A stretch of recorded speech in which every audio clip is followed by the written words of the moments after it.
So I just rewatched the original 2002 Spider-Man movie because I really like these movies. So this is my review of Spider-Man. So this movie is great. And I think out of the Marvel movies before this was a lot better. I really liked him swinging for the first time in the wrestling suit. Like, this looks great. Which is probably because it's at night, which makes CGI look better.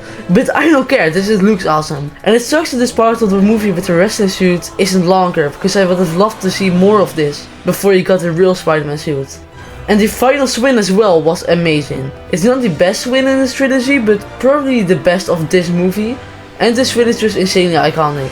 Like, even if it's not the best, it's probably the one that most people know. Also, the story was pretty good and interesting, with this movie being a really good origin story. Spider-Man origin stories are always great, but we haven't gotten all that many in the movies, with only 3 of the movies having an origin story. I do think this origin story is the worst out of the 3. Not because it's bad or anything, all 3 are great.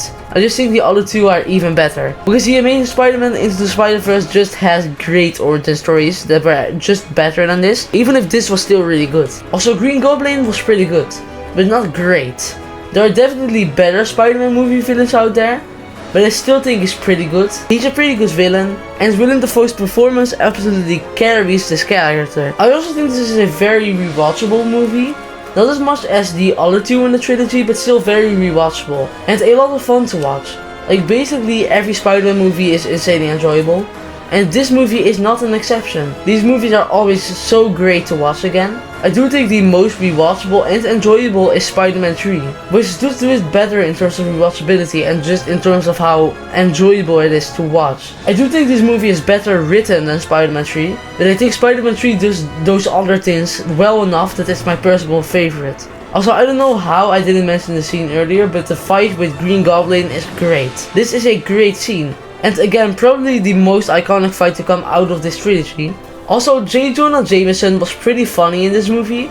He was funnier in the sequels, but still funny in this movie. I also think this movie has amazing music. Like, this music is just great. And the Raimi Spider-Man team is probably the best we have ever gotten. I still think outside of that the music is better in the sequels. Basically, this movie is just good, but not as good as the sequels. But it's hard to beat those movies because they are genuinely amazing. And I'm excited to review them later. I am also excited to review Brand New Day, because I will for sure be reviewing that movie on release. Because there's no way I'm not going to be watching it in theaters, like the day it's releasing, and reviewing this will be really cool. I have never reviewed the movie on release yet, but it just seems like it will be cool when I will do that. And also, I will for sure be reviewing every Spider-Man movie we have. Anyway, so please subscribe if you want to see me review the other Spider-Man movies or just more movies in general. If you want me to review a specific movie, you can suggest one in the comments down below. And thanks for watching.